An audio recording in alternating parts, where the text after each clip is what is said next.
আজকের পাঠ শ্রী রামকৃষ্ণ।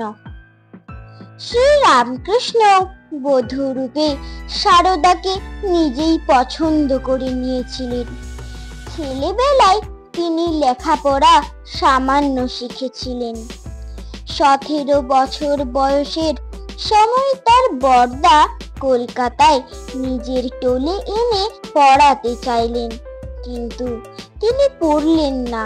বললেন চালকলা বাঁধা বিদ্যা তিনি শিখবেন না। তার জীবনের উদ্দেশ্য ভগবান লাভ। রানী রাসমণি দক্ষিণেশ্বরে কালীবাড়ি গড়ার পর সেখানে দাদার সঙ্গে যান। কিছুদিন পর মা কালীর পুজো করে ভগবান লাভ করেন। মা কালীকে দেখতে পান। তারপর রঘুবীরকে ডেকে সীতা দেবীরও দর্শন পেয়েছেন। পঞ্চবটিতে বসেছিলেন, খালি চোখেই দেখেছিলেন।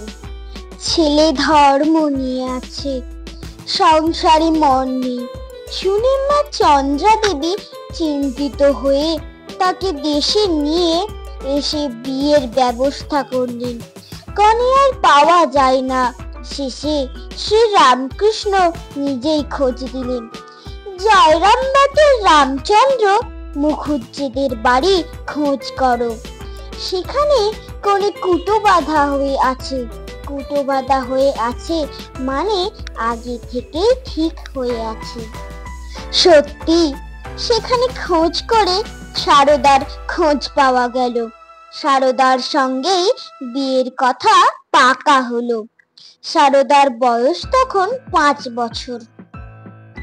1859 খ্রিস্টাব্দের মে মাসে 1266 সালের বৈশাখ মাসের শেষে 5 বছর বয়সের সারদার 23-24 বছর বয়সের শ্রী রামকৃষ্ণের বিয়ে হলো। বিয়ের কথা সারদার সামান্য মনে ছিল।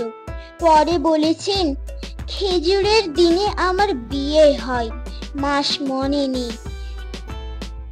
10 দিনের মধ্যে যখন শ্বশুর বাড়ি কামারপুকুরে গেলাম, তখন খেজুর কুড়িয়েছি। সূর্যুর বাপ কোলে করে আমাকে কামারপুকুর নিয়ে গিয়েছিল।